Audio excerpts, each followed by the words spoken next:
Hello, everyone. Welcome. Hello from the United States. My name is Kush Desai. I'm an interventional radiologist at Northwestern University in Chicago.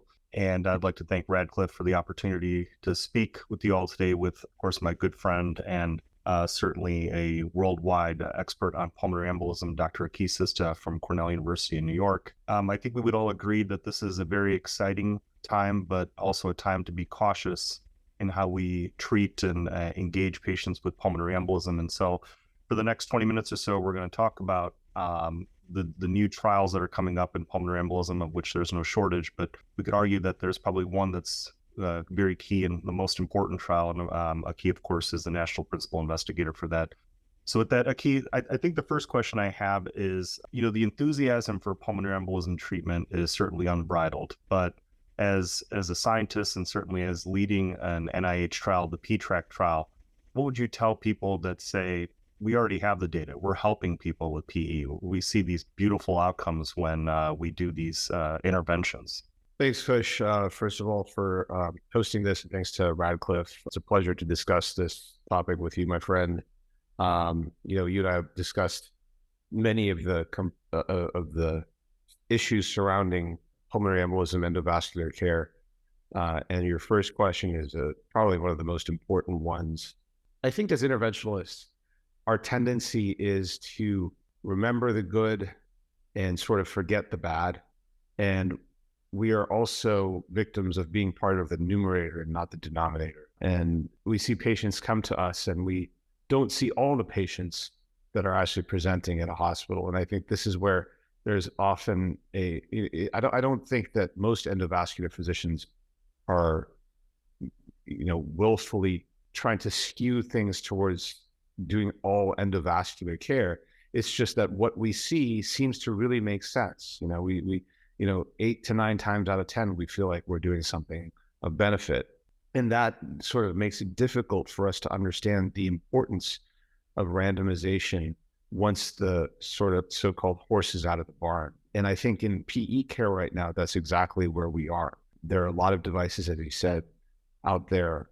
They show a lot of promise. They're very technically good devices. They seem to be able to remove thrombus, and that has generated a lot of enthusiasm. But, when we're talking about routinely using these in patients who present with, say, submassive PE, and we contrast that with the data out there, which says that patients with submassive PE do quite well, at least in the short term, with anticoagulants, there is no better time than now to really study this and figure out whether we're truly doing the right thing.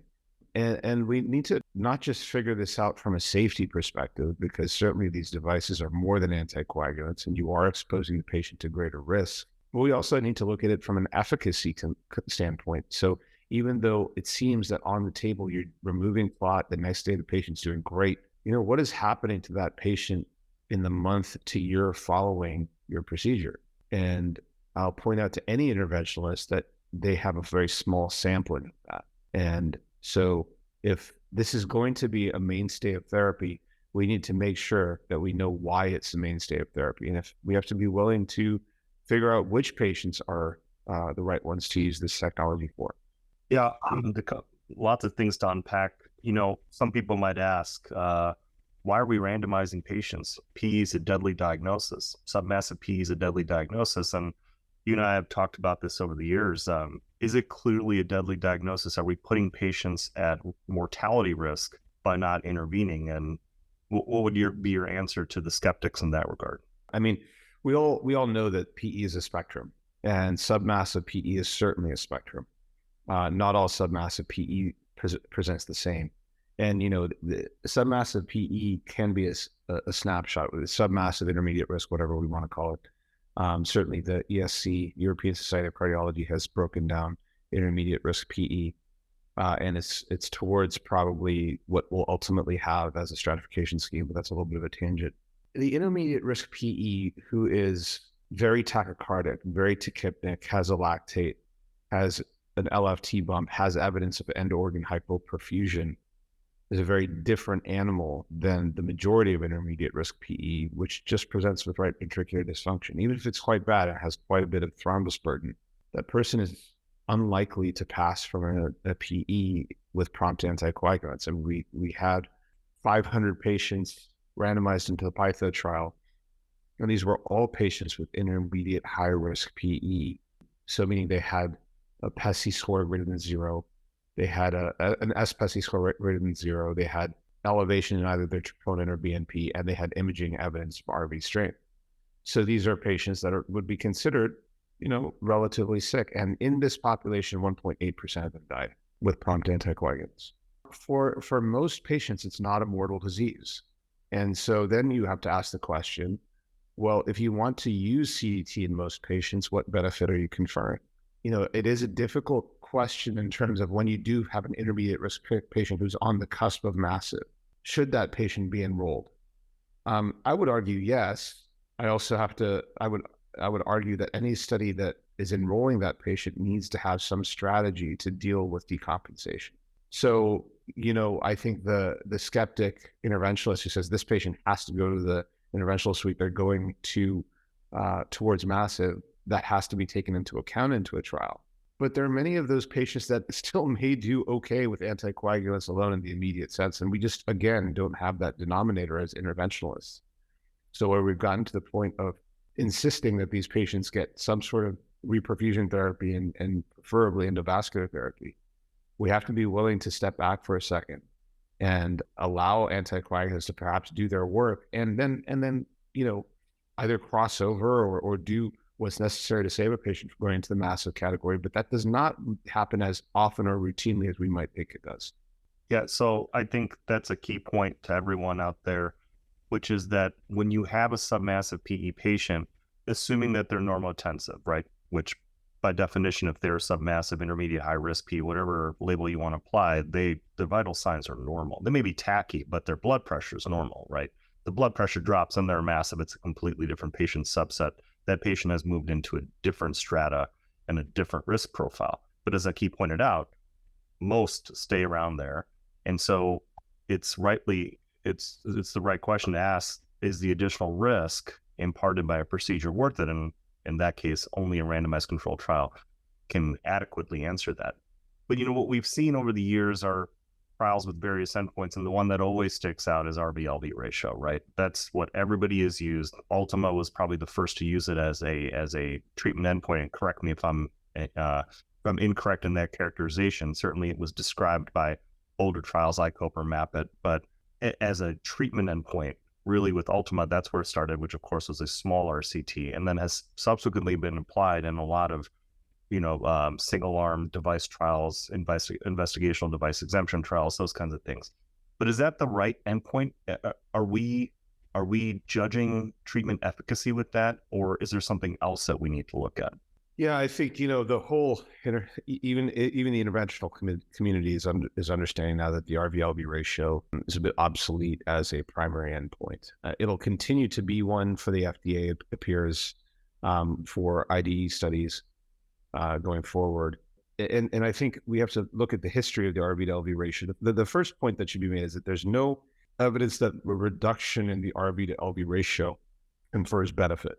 So it's a reasonable hypothesis, given that the RV to LV ratio is associated with poorer 30-day outcomes. So therefore, reducing it, we would presume, results in better 30-day outcomes, but that really hasn't been borne out or hasn't been studied adequately. Back, when the ultimate trial was published, that was the RV to LV ratio by echocardiography at 24 hours, and it was pretty well controlled in 59 patients. They had a core lab that adjudicated this, and my understanding of the trial, though I was not one of the investigators, was that this was pretty tightly controlled trial given the small number of patients. And they were really looking at just this one measure as a kind of, preliminary data, which is fine. I think looking at the RV to LV ratio as a preliminary measure of efficacy is fine, but it should be treated as such.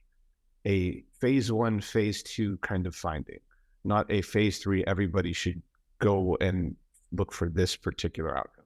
But then, in Seattle too, the realization was that echocardiography, routinely getting it pre and post, and at those time points, with the difficulties in scheduling, getting an echocardiographer when they had all these other obligations, just didn't make sense. So I very reasonably looked at the CT scan, which can be done in a second and doesn't require, specialized technologist or even a cardiac fellow to come to the bedside and do that. And then there's the variation in technique and variation in the examiner. The CT scan is pretty ubiquitous and, very comparable across institutions. So the investigator said, well, instead of an echocardiogram, let's do a CT angiogram and measure the RV to LV ratio, which has the same sort of correlations that we get on echo. And they decided at 48 hours. Well, the problem subsequently is that a patient comes in, say, on a Saturday and gets their baseline CT. The research team is notified on a Sunday for whatever reason. And so they talk to the patient and they say, well, we don't really have the team in-house, so let's do the procedure tomorrow. So let's say they get their procedure, the CDT procedure, in a trial, in a given trial on Monday. Well, then they get the 48-hour CT after that intervention, which means Wednesday. So we've gone from Saturday to Wednesday and we're calling it a 48-hour CT scan, which is not correct. That's a much longer CT scan, right? That's a 96-hour CT scan. And we don't have a direct comparison to heparin alone. And I would argue, given what we saw in Ultima, which was a 30-day catch-up on the RV to LV ratio, that somewhere in that first time, if a patient gets better on anticoagulants, their RV to LV ratio is likely going down as well. And we just don't have that data. So on a couple levels, the RV to LV ratio is not adequate. First, it's really not been shown to strongly correlate with outcomes we care about. And second, we're not even sure if for the way we're measuring the RV to LV ratio in these IDE trials, we're making a difference. Yeah. So, what Akhilesh brings up is the issue of multicollinearity, right? Where if you have a patient getting better and there are two interventions being applied at the same time, meaning anticoagulation and an interventional arm, the study has to be powered well enough and designed well enough to separate out which intervention is actually making the difference. And that's why you need a larger trial. But now that we're, and as you point out, the interventional community is beginning to accept that RV-LV ratio is not the right endpoint, in PE-TRACT, which you've spent a good part of your career developing and bringing to life, and we're all very fortunate that it's going to start enrolling soon. You're looking at something different. And, to those that look at other VT trials, specifically the ATTRACT trial, this is much more of a physiologic trial than an imaging endpoint or a patient, certainly patient-reported outcomes imaging endpoints will be reported, but physiology is very much at the center of PE-TRACT. So can you talk a little bit about what endpoints you'll be looking at there that are going to be different than what we've done so far? So the difficulty with intermediate risk PE is part and parcel of the first part of the discussion, which is that it has a low mortality and it has a low rate of clinical deterioration, frankly. Intermediate high risk PE has about a 5% rate of clinical deterioration in the PYTHO trial. So 95 out of 100 patients are going to be stable. That means that powering for mortality or clinical deterioration is quite difficult unless you enrich the population, which is what high PYTHO is doing.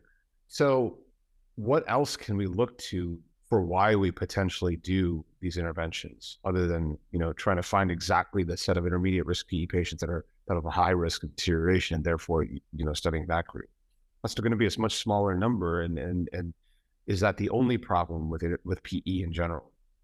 And it seems, although this needs to be fleshed out more, and frankly, a side effect of PE-TRACT is fleshing this issue out more, is the post-PE syndrome. Not quite well defined yet. It's a combination of physiology and patients. It's the most broad thing we can say, but it seems that a third to a half of patients suffer some form of the post-PE syndrome, whether that's ongoing dyspnea or some physiologic evidence that they are not back to their baseline. So that physiologic evidence could be something like they're not walking as far on their 6-minute walk distance, for example. The peak oxygen uptake in the Susan Kahn study was reduced in 46% of patients 1 year after their PE. And these were all comers with, relatively low number having baseline comorbidities. So the idea is that quite a few patients are not doing as well as we expected in the years following their PE. So what PE-TRACT is looking at is the peak oxygen uptake at 3 months in both groups. to see whether the physiology is better if you upfront remove thrombus and, with all our modern technology, unload the right ventricle quickly. Can we achieve a better peak oxygen consumption 3 months after randomization? And is that associated with better patient-reported outcomes with an NYHA class at 12 months, the functional status? But really, what we want to know is, are we doing something physiologic that would make sense for us to continue doing this? That's really the crux of the whole issue. If we're not improving the physiology, then we're really not doing much for these patients in terms of advising them, hey, we're doing this so that you're going to have a better year following your PE. Well, are we sure that we're actually changing the physiology? And that's the impetus for the primary endpoint being measured by a cardiopulmonary exercise test. Yeah. So, I mean, really, the lung is a gas exchange organ. And if you're improving gas exchange, then you're helping patients downstream.